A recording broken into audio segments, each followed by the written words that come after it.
नमस्ते बच्चों, कैसे हैं आप सब? आशा है आप सभी बहुत अच्छे से होंगे। बच्चों, आज मैं आपके हिंदी पाठ्य पुस्तक पल्लव भाग 2 के आखिरी चैप्टर अमृतवाणी से रहीम के दोहों की व्याख्या बहुत ही सहज भाषा में लेकर आई हूँ। सबसे पहले दोहे में रहीम कहते हैं, तरुवर फल नहीं खात है। तरुवर का मतलब होता है पेड़ या वृक्ष। तरवर फल नहीं खाते मतलब तरवर जो होता है, वृक्ष जो होता है, वो अपना फल खुद नहीं खाता है। सरोवर पिय ही ना पान। सरोवर यानी कि सरोवर या तालाब। सरोवर अपना पानी कभी खुद नहीं पीता है। ये वृक्ष हो या तालाब हो या प्रकृति के जो भी उपादान हैं, वो अपने लिए कोई काम नहीं करते हैं। वो इस पृथ्वी में रहने वाले जीवों के लिए ही करते हैं। तो रहीम कहते हैं, कहीं रहीम पर काज हित, यानी कि जो दूसरों का जो काम होता है, दूसरों की भलाई के लिए, उनकी मदद के लिए, संपत्ति सचे ही सुजान, यानी कि जो अच्छा व्यक्ति होता है वो अपनी संपत्ति या उसके पास जो कुछ भी है, ज्ञान है, धन है, जो भी है, वो हमेशा दूसरे के हित के लिए उपयोग करता है। तरवर फल नहीं खात है, सरवर पिय ही न पान, कहीं रहीम पर काज हित, संपत्ति संचय ही सुजान। अगला दोहा कुछ इस प्रकार है, रहीमन विपदा हूँ भली, जो थोड़े दिन होए, हित अनहित या जगत में, जानी परत सब कोई। रहीम कहते हैं कि विपत्ति या विपदा अगर थोड़े दिनों के लिए भी आती है तो भी ठीक है। वैसे तो हम विपत्तियों से दूर भागते हैं या हम नहीं चाहते कि हमारे ऊपर कोई संकट आए, लेकिन रहीम कहते हैं कि अगर विपत्ति या संकट थोड़े दिनों के लिए आती है तो वो भी सही है। ऐसे में हम जान सकते हैं कि कौन हमारा हितैषी है या कौन हमारा अपना है और कौन नहीं है। जो हमारे विपत्ति में, संकट में हमारे काम आता है, हमारी मदद करता है, वही हमारा अपना होता है। और ऐसे समय में ही हम लोगों की पहचान कर सकते हैं। इसीलिए रहीम ने कहा है कि विपदा या संकट थोड़े दिनों के लिए आए तो भी सही है। ऐसे में हम लोगों को अच्छे से जान सकते हैं या परख सकते हैं। अगला दोहा है, रहीमन निज मन की विथा, मन ही राखहु गोए, सुनी ठिले हैं सब लोग, बाटी न ले है कोई। रहीम कहते हैं कि हमें अपने मन की व्यथा, अपने मन में जो भी परेशानियां हैं, दुख है, वेदनाएं हैं, उन सब को हमेशा अपने तक ही सीमित रखना चाहिए। कभी दूसरों के साथ उसे बांटना नहीं चाहिए, क्योंकि कुछ लोग ऐसे भी होते हैं जो आपके मन की व्यथा सुनेंगे, आपका दुख सुनेंगे, लेकिन उसे बांटेंगे नहीं। वो दूसरों को बताकर खुश होंगे या वो भी मन ही मन खुश होंगे इस बात से कि आप दुख में हैं, आप किसी मुसीबत में हैं।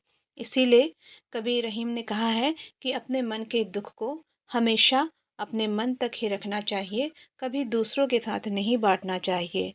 लोग इसका आनंद लेते हैं और आपकी मुसीबत में कभी भी भागीदार नहीं बनते हैं। यह दोहा है, रहीमन निज संपत्ति बिना, कोउ न विपत्ति सहाय, बिन पानी ज्यों जलज को, रवि नहीं सके बचाए। इस दोहे में दो तीन शब्द ऐसे हैं जिनका मैं आपको अर्थ बता देती हूँ। पहला है जलज। जलज यानी कि कमल का फूल। और रवि, आप सभी को पता है, रवि का अर्थ होता है सूर्य। सूर्य का और एक पर्यायवाची शब्द है रवि। तो रहीम कहते हैं, निज संपत्ति बिना को न विपत्ति सहाय, मतलब इंसान के पास अगर अपनी बचाई हुई कोई संपत्ति नहीं है, कोई धन नहीं है, तो ऐसे में अगर आपके पास, आपके जीवन में कोई संकट आती है, कोई विपत्ति आती है, तो आपकी मदद के लिए हमेशा कोई नहीं भी आ सकता है। इसीलिए कभी हमें दूसरों के ऊपर आश्रित नहीं होना चाहिए। अगर आपके पास अपनी संपत्ति है, अपना बचाया हुआ धन है, तभी आप अपनी विपत्ति से लड़ सकते हैं और तभी लोग आके आपकी मदद भी कर सकते हैं। अगर आपके पास कुछ भी नहीं है, तो आप ऐसी उम्मीद मत कीजिए कि कोई आके आपकी मदद करेगा। आप बहुत भाग्यशाली होंगे कि ऐसे में आपने आपकी मदद किसी ने की हो तो। और रहीम ने यहाँ पर उदाहरण दिया है कमल का, यानी कि कमल के फूल का उदाहरण दिया है कि कमल का फूल अगर पानी में नहीं खिलता है तो उसको सूरज भी बचा नहीं सकता है। तो कमल के खिलने के लिए उसका पानी में होना ज़रूरी है, तभी सूर्य के उगने पर वह खिलता है।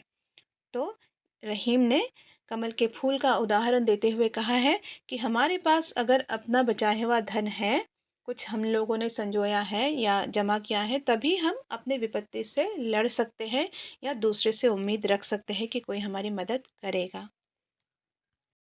अगला दोहा है, रहीमन देखी बड़ेन को, लघु न दीजिए डारी, जहाँ काम आवे सुई, कहाँ करे तरवारी।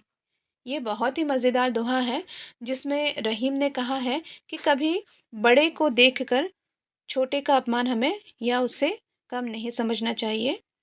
वो उदाहरण देते हैं तलवार का और सुई का। उन्होंने कहा है कि जो काम सुई कर सकती है वो तलवार नहीं कर सकता है, और जो काम तलवार कर सकता है वो सुई नहीं कर सकती है। तो हर एक चीज़ का अपना महत्व होता है और अपनी अपनी प्रतिभा होती है हर चीज़ में, इसीलिए हमें कभी भी बड़े को देख के छोटे को अपमान या छोटा महसूस नहीं करवाना चाहिए। उन्होंने कहा है, रहीमन देखी बड़ेन को, लघु न दीजिए डारी, जहाँ काम आवे सुई, कहाँ करे तरवारी। अगला दोहा, जे गरीब पर हित करे, ते रहीम बड़ लोग, कहाँ सुदामा बापुरो, कृष्ण मिताई जोग। रहीम कहते हैं, जो गरीब की हित करता है, जो गरीब की मदद करता है, वो हमेशा बड़े होते हैं। वो ही असली मायने में बड़े लोग होते हैं, जो गरीबों का ध्यान रखते हैं, उनकी मदद करते हैं। उन्होंने कृष्ण और सुदामा की दोस्ती का, उनकी मित्रता का उदाहरण देते हुए कहा है कि सुदामा तो बहुत ही गरीब थे, निर्धन थे, लेकिन कृष्ण के परम मित्र थे और इस मित्रता को कृष्ण एक साधना की तरह मानते थे। उनके लिए यह बंधन बहुत ही पवित्र था और बहुत ही अटूट था, जिसमें उन्होंने सुदामा के गरीब होने का कोई भी उसमें उन्होंने कोई आपत्ति नहीं की, लेकिन अपनी सच्ची मित्रता हमेशा निभाई। तो इसलिए रहीम कहते हैं, जो गरीब का हित करते हैं वही सच्चे मायने में बड़े लोग होते हैं, क्योंकि उनका हृदय बड़ा होता है, तभी वो दूसरों की मदद कर सकते हैं या गरीब को भी अपना समझ सकते हैं, अपना मित्र समझ सकते हैं। तो बच्चों, मुझे उम्मीद है कि इन दोहों की व्याख्या आपको अच्छे से समझ में आई होंगी और आप बहुत अच्छे से पढ़ेंगे, खूब मन लगा के पढ़ेंगे। और आप सभी को मेरी ओर से बहुत बहुत शुभकामनाएं। धन्यवाद।